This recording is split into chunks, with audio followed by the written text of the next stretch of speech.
welcome to the Aftertaste. Today, we're going to be going over what movies give us that aching taste.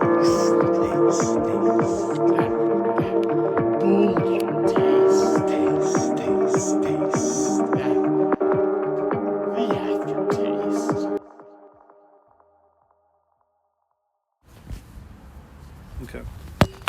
Hey Ben, so Well, Daniel, here we are. how are you doing? I'm doing great. Here we Yeah. are. We're in France. Paris, France. A little bit of sun Beautiful sun out on the balcony. Got the tea. Yes, sir. Feeling good. Finished a cup of coffee. And we're starting off this conversation that we like to call the aftertaste. Just named, Yeah. right? And we're gonna talk about movies. Mhm. We're gonna talk about how good they are. Talk about how bad they are. And the aftertaste they give. Yeah, and the aftertaste they give. And the Yeah. aftertaste they give. Just like the coffee I'm drinking. Just like the coffee I'm drinking. A little tangy, a little ginger. Last night we watched a movie called Springsteen, Deliver Me From Nowhere. Yeah, It's new. starring Jeremy Allen White. Yep, Jeremy Allen White. We got two Jeremys. Jeremy Strong, Yeah. another Jeremy. Mhm. David Krumholtz in Mhm. there.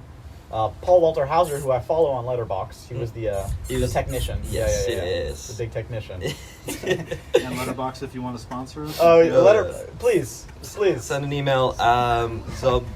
You know what? We'll get in contact with you. Yeah, we'll reach out to you. Yeah. We'll give you a demo. How about that? But it was a good movie. Yeah. So, Let's what are talk we gonna go into? What are our categories for today? We Ben? got first characters. So Mhm. this is acting. This is Yeah. everything that encompasses the acting. This is the casting, I'd say also. Yeah. Especially for a biopic, the casting's got to be on point. It does. You got- Resemblance. Resemblance. Um, He's got to get the voice down. A of little southern course. twang, you know. Yeah. But Gotta be able to play the guitar, obviously. honestly, I don't know if he looked like Springsteen. I No, mean, have you not seen what Springsteen looks like? not exactly. I'd say he looks pretty similar. He looks pretty similar. Yeah, I think they did a pretty good job. Because he's got such a. They dyed his hair as well. I think they changed up his eye color as well in the movie. Really? Yeah, they made his eyes a bit darker. Well, he's Looks got like. such a unique look, you know. Okay. So I'd feel like it'd be hard to kind of put him into someone. You know, he's got that long nose, kind of like a. Yeah, an I don't anteater. know. I think Jeremy Allen White presents it pretty well.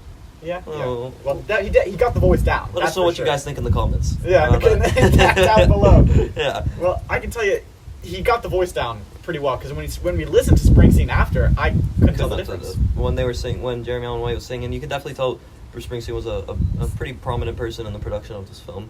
You think so? I think so. I mean, the gimmicks that Jeremy Allen White does on stage His really, little- his little ticks? Yeah, it does mimic the same sort of Springsteen-esque performance.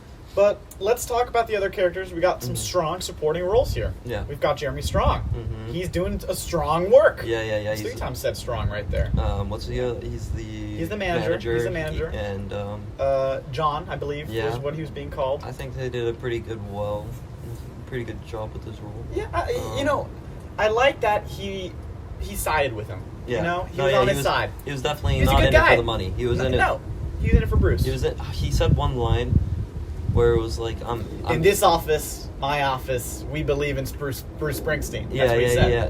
But Yeah. also another thing of like, I'm here to deliver what you want, Mm. something like that. It wasn't like It wasn't the classic biopic, you know, manager taking advantage of them Yeah. and doing all that. It definitely wasn't a classic biopic. Mm-mm. So I'd say with all this considered, this strong, you know, kind of divulsion. Can you say that? Like diversion Diversion. from norms Mm. in terms of biopic. And the acting, the characters, I'd give characters a 5. I think it was the strongest part was the acting. Yeah, definitely. It Jeremy told it. Allen White performance was spot on. Spot on. Definitely taking Full some stop. Austin Butler Oh. things with the whole voice. You Well, know. you I- like I- Elvis. I think he you did. like that movie. But I mean, Elvis, I think put biopics on a different level. You know, with the real. Oh, really? Yeah. On a different level, you think that? You don't think it was like Bohemian Rhapsody? Well, that too, but like the whole thing of Stay on point. Austin. Stay Stay on on point.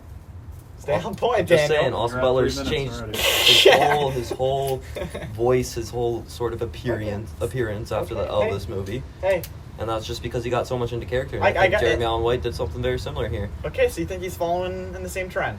Yeah, I mean, Now let's talk. Let's Okay. talk about the plot So, here. yeah. Let's talk about the plot. It was introspective. Sad. It was sad. Mhm. It was most importantly very depressive. yeah. As we're kind of diving into this guy's mind, his relationship with his father. Mhm. I'd say all of that was dealt with pretty beautifully. I mean, at times, you know, At times a bit slow. a bit slow. He's But- looking at the wall. You know, he's looking Yeah. at paintings, and you're like, you know, I I get it, but It definitely drags. portrays his mind going down these weird rabbit holes, which is Yeah. obviously what he was feeling during that time. Yeah.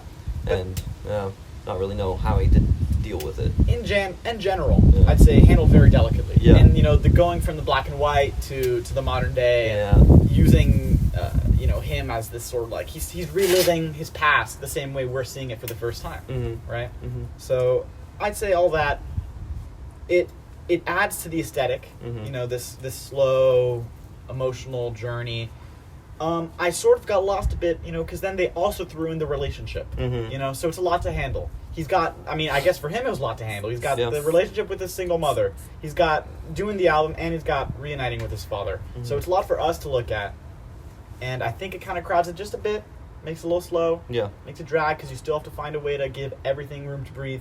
So that's why I land on a 4 when it comes to plot. Because it was good, it just wasn't That wasn't a 5. a 5. The Yeah. characters were a 5. Hmm? 4 when it comes to plot. Now, general watchability. I think that you don't have to know anything about Bruce Springsteen Mhm. walking into this movie. I No. feel like any audience could be able to sit Maybe down. know of Bruce Springsteen. Know of, yes, Know but of. I didn't. I mean, I know "Born in the USA." I know a couple songs, but Yeah. also this album was not his biggest album. don't I think. doubt. I think it was. They explained that they did no publicity for it ever. Yeah, no publicity, Um, no interviews, No interviews, no nothing. He didn't even want his face on the cover of the album. Yeah, So it's definitely, I don't know. yeah. So it's a little supposed- niche. It's a little niche. Yeah, but it's You're also right. it's supposed to introduce this album a bit more, I guess. Be its first Yeah. little So public That- appearance. in a way, that is very different from what you would normally do with a biopic. Yeah. Do you think that kind of takes down the general watchability? I think it does. I think it kind of makes it a bit more niche, a bit harder to approach. No, I don't think so at all, because it's an introduction to something new. Sure. Because they're not expecting you to know all these songs going into it. Yeah.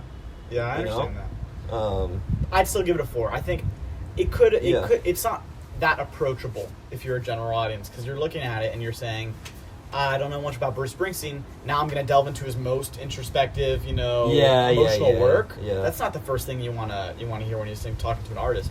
But I think maybe that's a risk worth taking sometimes to add a bit more to him. Yeah, change it up. Change it up. You don't want to see It every. does show his true colors as well. Yeah, and it's not the same. Like we were talking before, I don't think it's the same biopic as every other. So Mhm. it adds a lot. Yeah.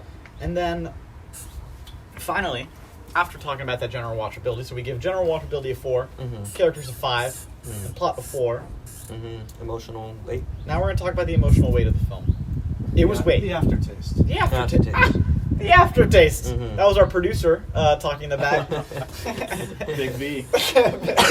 Big V. Big V, the producer.